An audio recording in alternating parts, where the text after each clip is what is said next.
Assalamualaikum. Kami kelompok 3 akan menjelaskan tentang lembaga keuangan syariah di tingkat internasional. Untuk teman-teman, silakan lihat baik-baik video ini.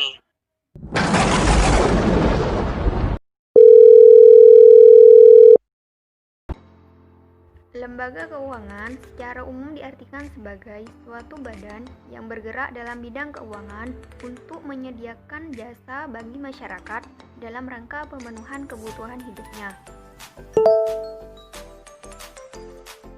Kasmir mendefinisikan lembaga keuangan sebagai suatu perusahaan dalam bidang keuangan yang fungsinya itu untuk menghimpun dana atau menyalurkan dana ataupun kedua-duanya dari masyarakat. Secara umum, lembaga keuangan itu dibagi menjadi dua, yaitu lembaga keuangan bank atau perbankan dan lembaga keuangan non-bank seperti halnya obligasi dan reksadana. Sedangkan lembaga keuangan syariah merupakan suatu badan yang bergerak dalam bidang keuangan yang dalam setiap kegiatannya itu harus berlandaskan pada konsep Islam. Maksud dari konsep Islam di sini yaitu harus sesuai dengan syariah, seperti halnya tidak mengandung riba dan gharar. Dasar hukum dari lembaga keuangan syariah ini terdapat dalam Quran Surah Al-Baqarah ayat 275, di mana dalam ayat tersebut dijelaskan bahwasanya Allah Subhanahu wa Ta'ala melarang segala bentuk perbuatan yang mengandung riba, tidak terkecuali dalam hal perekonomian dan keuangan. Lembaga keuangan syariah memiliki ciri-ciri khusus yang membedakannya dengan lembaga keuangan konvensional. Yang pertama itu, dalam lembaga keuangan syariah terdapat DPS atau Dewan Pengawas Syariah.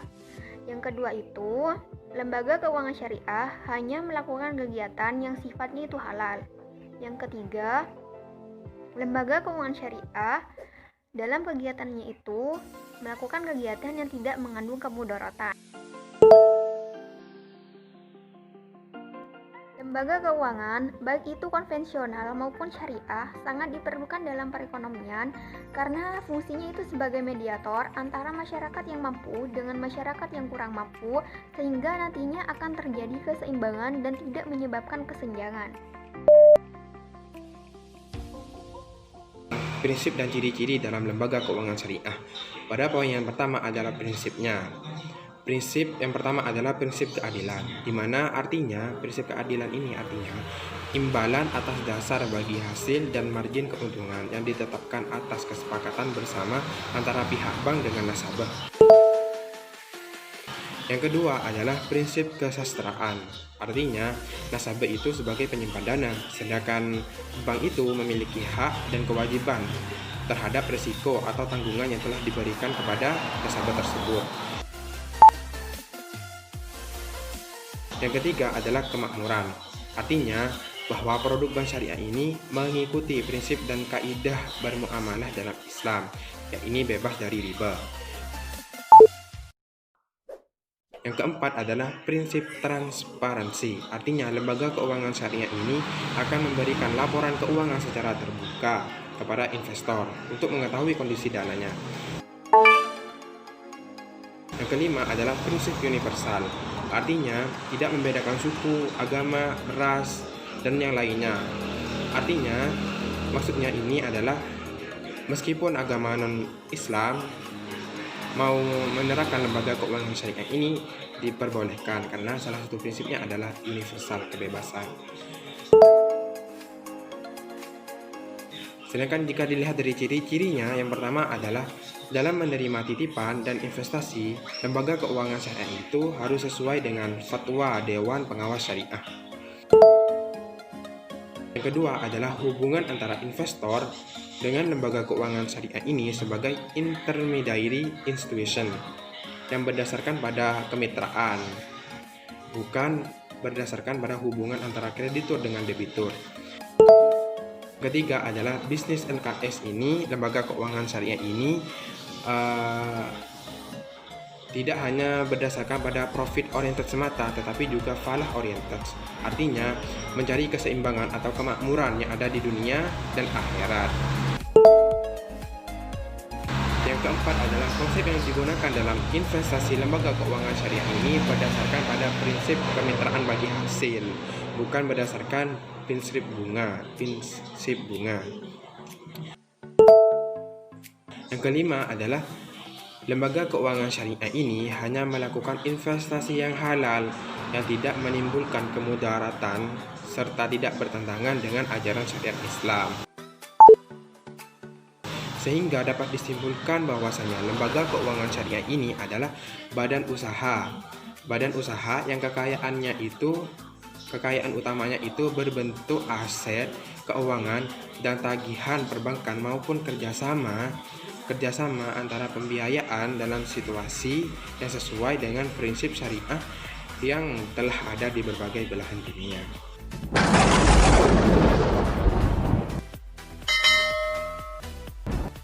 IDB, Islamic Development Bank, adalah lembaga keuangan yang didirikan pada tanggal 20 Oktober 1975 oleh negara-negara yang tergabung dalam Organisasi Konferensi Islam atau OKI. Sekarang ini terdiri atas 57 negara dan Indonesia adalah salah satunya. Pembiayaan dari IDB ini memiliki karakteristik yang sesuai dengan hukum Islam, yaitu memakai sistem syariah di mana riba dilarang. Tujuan pendirian IDB adalah untuk membantu meningkatkan perkembangan dan kemajuan pembangunan ekonomi negara-negara anggota serta meningkatkan kesejahteraan masyarakat, baik secara individu maupun kelompok sesuai dengan prinsip syariah.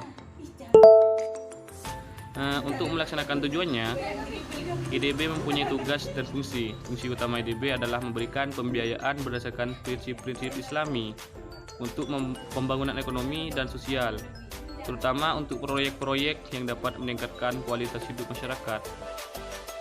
Sedangkan fungsi yang lainnya yang pertama, ikut menanamkan modalnya dalam bentuk penyertaan modal atau equity pada perusahaan-perusahaan produktif dan potensial di negara-negara anggota. Yang kedua, melaksanakan investasi pada proyek-proyek di bidang sosial dan ekonomi. Yang ketiga, memberikan pinjaman baik kepada sektor swasta maupun pemerintah untuk proyek-proyek yang produktif dan potensial. Yang keempat, memberikan bantuan khusus dalam bentuk hibah untuk beasiswa, pelatihan, bantuan teknik maupun bencana alam.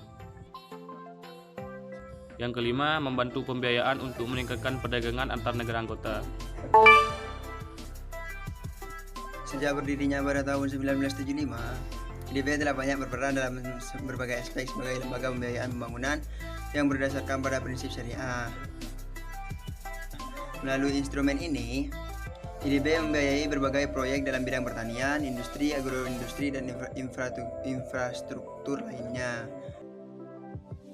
Ada 9 bentuk pembiayaan IDB. Yang pertama, pinjaman pembiayaan atau biasa disebut dengan loan financing. Nah, loan financing di sini berarti sebuah bentuk pemberian izin biasa dan diberikan pada sebagian negara anggota yang agak maju. Nah, jadi pemberian izin ini hanya diberikan kepada sebagian anggota negara yang agak maju. Nah, yang kedua yaitu ada sewa kontrak. Yang ketiga ada penjualan angsuran. Dan yang keempat ada pengikutsertaan berkeadilan. Yang kelima ada bagi hasil. Yang keenam ada istisna. Yang ketujuh ada bantuan-bantuan teknis. Yang kedelapan ada pembiayaan pembangunan sumber daya manusia. Dan yang kesembilan ada penelitian dan pelatihan. Indonesia juga selalu aktif berperan dalam aktivitas IDB, baik dalam hal memberikan dukungan moral dan finansial maupun yang berkaitan dengan peningkatan sumber daya manusia. IFSB, Islamic Financial Service Board, di mana IFSB ini didirikan pada tanggal 4 November tahun 2002 oleh 8 negara Islam dan IDB, Islamic Development Bank, di mana negara Islam ini yaitu Indonesia, Bahrain, Iran, Kuwait, Pakistan, Arab Saudi, Sudan, dan Malaysia. Dan proses penandatangannya ditempatkan di Malaysia, dipimpin oleh banker senior asal Sudan yaitu Profesor Rifat Ahmed Abdel Kari, PhD. Dan lembaga ini bersifat multilateral, yaitu menaungi lembaga keuangan syariah di dunia. Dan bagi dunia, kehadiran IFSB ini sangat penting karena ada 200 bank Islam yang sedang tumbuh di 48 negara, termasuk Amerika Serikat, Eropa, Asia Barat.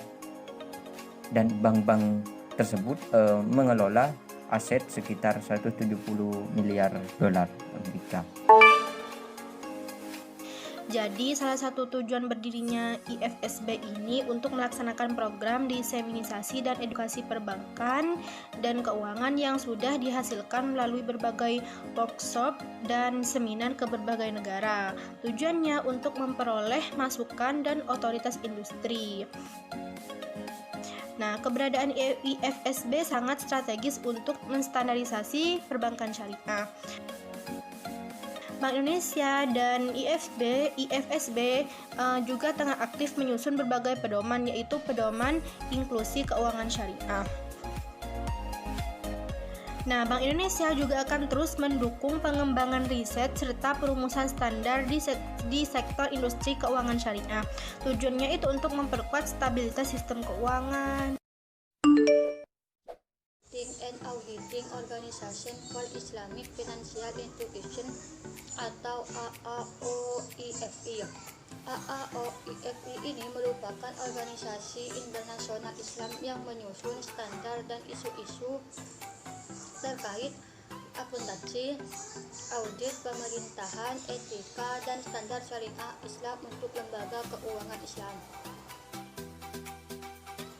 Sebagai organisasi internasional yang independen, AAOIFI ini didukung oleh kelembagaan anggota, yaitu 200 anggota dari 40 negara, termasuk Bank Sentral, lembaga keuangan syariah, dan anggota lainnya dari industri perbankan syariah di seluruh dunia.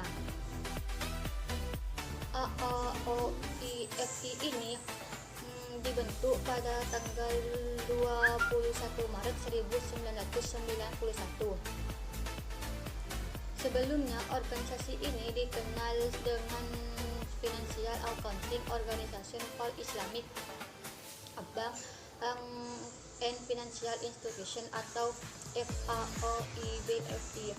Mayoritas perbankan syariah mengadopsi standar AAOIFI sebagai acuan kepatuhan terhadap prinsip syariah. Tujuan dari Accounting and Auditing Organization for Islamic Financial Institution, di mana tujuan Accounting and Auditing Organization for Islamic Financial Institution yaitu yang pertama untuk mengembangkan pemikiran akuntansi dan audit yang relevan dengan lembaga-lembaga keuangan Islam. Nah, yang kedua yaitu untuk menyebarluaskan pemikiran akuntansi dan audit yang relevan dengan lembaga-lembaga keuangan Islam dan penerapannya melalui pelatihan, seminar, penerbitan surat berkala, kemudian melaksanakan penelitian dan sarana lainnya. Yang keempat, untuk menyiapkan, menyebarkan, dan menafsirkan standar akuntansi dan audit untuk lembaga-lembaga keuangan Islam. International Islamic Financial Market atau disingkat sebagai IIFM. IIFM ini berdiri sejak tahun 2002, yaitu lembaga keuangan syariah internasional yang berkantor pusat di Bahrain.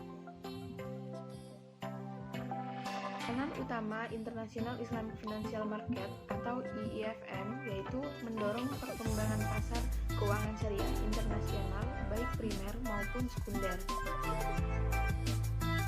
Adapun maksud dan tujuan yaitu melalui yang pertama, mengembangkan pasar untuk peningkatan syariah independen atas instrumen keuangan Islam. Yang kedua, memberikan pedoman untuk penerbitan keuangan syariah. Yang ketiga, meningkatkan kerjasama di antara peserta pasar. Yang terakhir yaitu melakukan penelitian untuk pengembangan pasar. Dalam kerangka mendorong perkembangan bank syariah tersebut, Bank Indonesia secara aktif berpartisipasi dalam aktivitas IIFM, bahkan menjadi salah satu pendiri serta duduk sebagai salah satu anggota Dewan Direktur. IIFM yang berkantor pusat di Bahrain merupakan lembaga internasional yang berfungsi melakukan standarisasi produk, dokumentasi dan proses terkait pasar keuangan dan pasar uang berbasis syariah. IIFM diharapkan mampu memberikan kontribusinya. Berikut bentuk kontribusi IIFM yang diharapkan mampu memberikan kontribusi. Yang pertama yaitu memenuhi kebutuhan standarisasi keuangan syariah. Yang kedua yaitu menyediakan pijakan universal bagi pelaku pasar melalui kelompok kerja global untuk mengembangkan pasar modal dan pasar uang syariah. Dan yang ketiga yaitu melakukan harmonisasi dalam dokumentasi produk dan proses keuangan syariah.